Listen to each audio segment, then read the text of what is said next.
Noong nakaraang aralin, ating tinalakay ang pagkakaiba ng una at ikalawang yugto ng imperialismo kaluranin.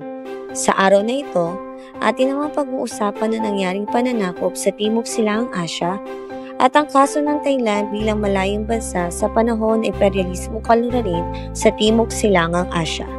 Noong mga unang taon ng ika-19 na siglo, ang Timog Silangang Asya ay nakolonisa ng mga Europeo maliban sa Thailand.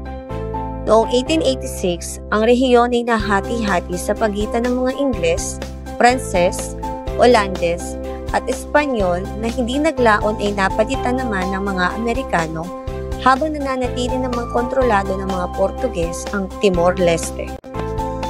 Kung ating babalikan, noong 1815, pinalitan ng pamahalaang Netherlands ang Dutch East India Company sa pamamahala ng East Indies o Indonesia.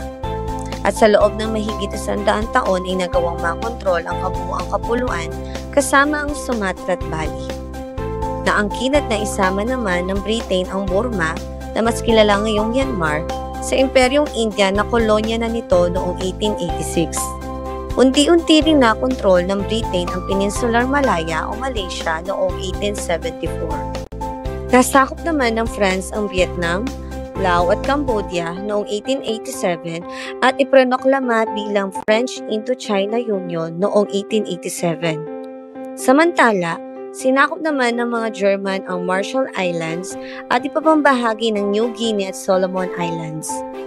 Ang Pilipinas naman na kolonya na ng Espanya mula 1565 hanggang 1898 ay napasa kamay ng Estados Unidos noong 1898 sa bisa ng Treaty of Paris sa pagtatapos ng digmaang Espanyol-Amerikano sa halagang $20 million. Sa kaso naman ng Thailand, naiwasan ng Thailand na dating sayang ang makolonisa ng mga Europeo sa pamamagitan ng mga sumusunod na salik. Una na dito ay ang kawalan ng interes ng mga Europeo sa lokasyong geograpikal ng Thailand. Dahil ang Thailand ay nasa pagitan ng Burma na kontrolado ng British at Indochina na kontrolado naman ng mga Pranses, ay nagsilbi itong buffer zone ng mga bansang nabanggit. Upang maiwasan na maaaring alitan, mas pinili ng Britain at France na mapanatiling malaya ang Thailand. Pangalawa na ay ang pagkakaroon ng modernisasyon. Pinatupad ni Haring Chulalongkorn ang mga reforma sa bansa kasama ang pagsasamoderno ng sistemang legal, estrukturang administratibo, militar at higit sa lahat ang paglikha ng mapang saklaw ng kabuuang Thailand. Upang matukoy po nila ang teritoryong kukontrolin at maprotektahan sa pananakop. Sa paraang ito, ipinamalas nila na kaya nilang pagkasiwa ng kanilang sarili. May mga ilang gawi at makabagong teknolohiya din silang ginamit bilang pagpapakita na nakahanda ang mga mamamayang Siamese sa modernisasyon.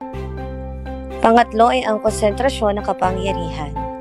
Upang maipamalas ang kanyang kapangyarihan, nagtatag din si Haring Chulalongkorn ng profesional na hukbong militar.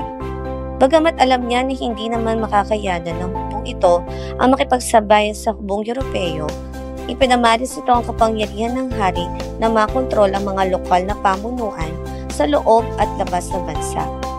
Ang konsentrasyon ng kapangyarihan sa katauhan ng hari ay naglalarawan na ang Thailand bilang isang bansa ay may kaalaman sa pangangasiwa ng kanilang mga sariling pamahalaan.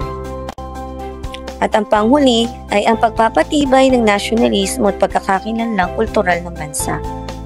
Pinag-aralan ang kasaysayan ng bansa upang mapagtibayan ang kanilang kamalayang pagkabansa, na ang Thailand ay panghabang buhay para sa mga Siamese o Thai.